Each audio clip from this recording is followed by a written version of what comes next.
مولاي صل وسلم دائما أبدا على حبيبك خير الخلق كلهم. سرکار دو عالم صلی اللہ علیہ وسلم اولاد کے حقوق بیان کرتے فرمایا فاتقوا اللہ، اللہ سے ڈرو، وعدلوا بین اولادکم، اور اپنی اولاد کے درمیان عدل سے کام.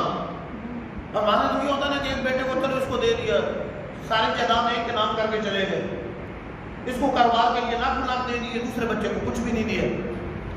جب بالخصوص بچوں کو بیٹوں کو دے دیا، بیٹیوں کو کچھ نہیں دیا، بیٹیوں کو محروم کر دیتے اور اپنی آخرت برباد کرتے. حالانکہ اولاد کے درمیان عدل کرنا یہ فرض ہے، لازم، کہ ان کے درمیان عدل کیا جائے. نعمان بن بشیر رضی اللہ تعالیٰ عنہ کی بڑی معروف حدیث سے بات ہے.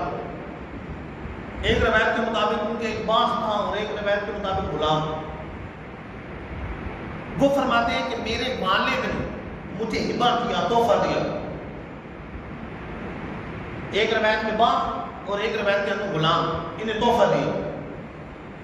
تو میری والدہ کہنے لگی کہ میں اس وقت تک راضی نہیں جب تک سرکار دو عالم صلی اللہ علیہ وسلم کو گواہ نہ بنا دے.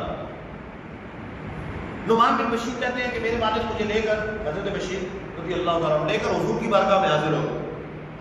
سرکار دو عالم صلی اللہ علیہ وسلم کی بارگاہ میں عرض کیا کہ حضور میں نے اپنے بیٹے کو یہ تحفہ دیا، اس کو یہ باغ تحفہ دیا، اس کو یہ غلام تحفہ دیا. تو سرکار دو عالم صلی اللہ علیہ وسلم نے فرمایا کہ باقی اولاد کو دیا، باقی بچوں کو دیا؟ تو عرض کی نہیں، باقی بچوں کو تو نہیں دیا. تو فرمایا میں ظلم پر گواہ نہیں بنتا. اپنے بیٹے کو دے رہے لیکن حضور اسے کس سے تعبیر فرما رہے ہیں؟ ظلم سے تعبیر کر. میں ظلم پر گواہ نہیں بنتا. اسے ظلم فرمایا کہ ایک بیٹے کو دیا، باقی بیٹوں کو نہیں دیا. ایک بچے کو اولاد میں سے ایک کو دیا، باقی اولاد کو نہیں دیا. بیٹوں کو دیا، بیٹیوں کو نہیں دیا. ایک جو زندگی میں بیٹوں کے نام کر کے چلے جاتے ہیں، بیٹیوں کو کچھ بھی نہیں دیتے.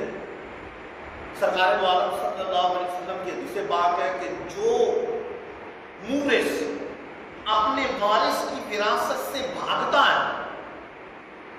اپنے وارث کی وراثت کو قطع کرتا ہے، اللہ عز و جل جنت سے اس کا حصہ قطع فرما دیتا ہے، حصہ منقطع فرما دیتا. یعنی جنت میں جو اسے حصہ ملنا تھا وہ قطع کر دیتا اور یہ اپنے وارث کا حصہ قطع کر دیتا. کہتا ہے کہ فلاں ایک کے نام کر کے باقیوں کو کچھ بھی نہیں دیا، بیٹوں کے نام کر دے بیٹیوں کو کچھ بھی نہیں دیا، بیٹیوں کو حصہ نہیں دیا. یاد رہے کہ بیٹیاں بھی وارث ہیں. بسا اوقات جو والد ہے وہ محروم کر کے چلا گیا، بسا اوقات یہ ہوتا ہے کہ والد ویسے ہی چلا گیا اور درمیان میں تقسیم کاری کرنی ہے. تو آپ والد تو چلا گیا، پیچھے والدہ، پیچھے دیگر رشتہ دار زور دیتے ہیں بیٹیوں پہ کہ تم بیٹوں کے نام ہی کر دو، تم وراثت باہر نہیں جانی چاہیے، ادھر نہیں جانی چاہیے، ادھر. بیٹیاں باہر بھیجے، جائیداد باہر نہیں جانی چاہیے. بیٹیاں باہر دے دی، بیٹیوں کے رشتے دے دیے، بیٹیاں دے دی، لیکن جائیداد کی بات آتی ہے تو یہ باہر نہیں جانی چاہیے. تو اس کا مطلب ہے کہ بیٹیاں کم قیمت ہے، زمین زیادہ قیمتی ہے، وہ زمین باہر نہیں جانی چاہیے، وہ نہیں دینی بیٹیوں کو. کہ بیٹیوں کو چلو بس آپ یہ بہانہ کرتے ہیں کہ بیٹیوں کو جہیز دے دیے. جہیز تو بیٹی کی شادی پہ خرچہ کیا تو کیا بیٹی کی شادی پہ خرچہ نہیں کیا؟ آج کل بیٹیوں کی شادی پہ جتنا خرچہ ہوتا ہے تو بیٹوں کی شادی پہ کون سا کم خرچہ ہوتا ہے؟ بساؤں کا تو اس سے بڑھ کے خرچہ ہو جاتا ہے. تو لہذا شادیوں پہ تو دونوں کی خرچہ کیا ہے. جی یہ تو ایسی بات ہے جیسے یہ کہنا کہ میں بیٹی کو اپنے پال پوس کے بڑا کر دیا تو بس ٹھیک ہے یہ کافی ہے. تو بیٹیوں کو پال پوس کے بڑا کیا تو بیٹوں کو بڑا نہیں کیا؟ بیٹوں کو بھی تو پال پوس کے بڑا کیا ہے، بیٹوں کو بھی خرچ کیا ہے، بیٹوں کی بھی شادیاں کرنی، ان کے بھی تو پیسے خرچ کرنے. تو یہ چیز کرنا کہ بیٹیوں کو محروم کر دینا، یاد رہے کہ جو شخص یہ کہے کہ بیٹیوں کا حصہ ہی نہیں ہے تو ایسا شخص تو قرآن مجید کا انکار کرنے والا. بہنوں کا حصہ نہیں ہے، قرآن مجید کا انکار کرنے والا ہے. قرآن مجید نے بہنوں اور بیٹیوں کا حصہ بیان فرمایا اور بڑی وضاحت اور صراحت کے ساتھ بیان فرما دیا، ان کا حصہ موجود ہے وراثت کے اندر. تو یہ ہمارے ٹوٹکے، یہ ہمارے ذہنی اختراع، ہماری گڑھی ہوئی باتیں، تو یہ ہماری باتیں، قرآن و حدیث کے احکام نہیں. قرآن و حدیث کا حکم تو یہ ہے کہ جس طرح بیٹا وراثت کے اندر شریک ہے اس طرح بیٹی بھی شریک، جس طرح بھائی کے لیے وراثت ہے اس طرح بہن کے لیے بھی وراثت. تو دونوں طرح کی بات ہے کہ زندگی کے اندر محروم کر دینا. بسا اوقات ایک مسئلہ بتا دوں کہ لوگ آگ کر جاتے ہیں, آگ کہ فلاں بیٹے کو آگ کر دیا.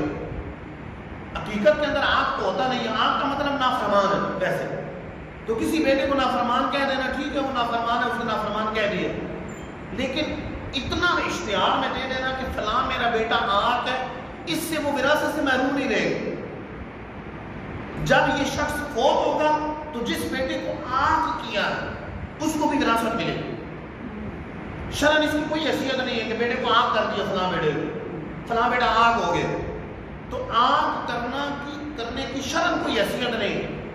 ہاں زندگی میں اگر یوں آگ کرتے ہیں کہ ایک بیٹے کے نام جائیداد کر دی اور اسے قبضہ بھی دے دی ہو تو دوسرا بیٹا محروم تو ہو جائے گا, لیکن بلا وجہ شرعی ایسا کرنا یہ حرام ہے, گناہ. نہ معلوم ہمارے لیے کون بہتر ہے, مستقبل میں کون بہتر ہے, بیٹی بہتر ہے یا بیٹا بہتر ہے, آخرت میں ہمارے لیے کون بہتر ہے, ہمیں کوئی پتہ نہیں. ہم اپنے ذوق میں کہتے ہیں نہیں بیٹوں کو دو, بیٹوں کو دو, بیٹوں کو دو. تو قرآن کا حکم ہے, قرآن و حدیث کا حکم ہے کہ بیٹیوں کو بھی دینا ہے, بیٹیوں کا بھی حصہ ہے. تو اولا تو امور اس کو والد کو سوچنا چاہیے, زندگی میں اگر تقسیم کرنی ہے تو جائز ہے.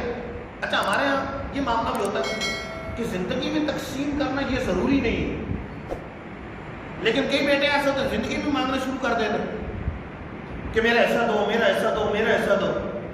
اگر اس کی وجہ سے والد کی دل آزاری ہو رہی ہے تو بیٹے کا مانگنا حرام, جائز نہیں. زندگی میں وہ خود مالک ہے, زندگی میں کوئی وراثت نہیں, وراثت تو مرنے کے بعد بنے گی. ہاں اگر زندگی میں وہ تقسیم کرنا چاہتا ہے تو شرعاً تقسیم کر سکتا ہے. اس میں بھی بہتر طریقہ کار یہ ہوتا ہے کہ بیٹوں اور بیٹیوں سب کو برابر دے, سب برابر. جیسے ایک بیٹا ایک بیٹی ہے تو آدھا ایسا کرے, آدھا بیٹے کا آدھا بیٹی. ہاں مرنے کے بعد پھر یہ ہوگا کہ بیٹی کو سنگل ملے گا, بیٹے کو ڈبل ملے گا. للذکر مثل حظ الانثیین, یہ مرنے کے بعد مذکر کے لیے مؤنث کے مقابلے میں ڈبل, دگنا. تو یہ مرنے کے بعد اصول ہے, لیکن زندگی میں اگر تقسیم کرنا ہے تو مستحب اور بہتر یہ ہے کہ برابر کرو. مولاي صل وسلم دائما أبدا على حبيبك خير الخلق كلهم.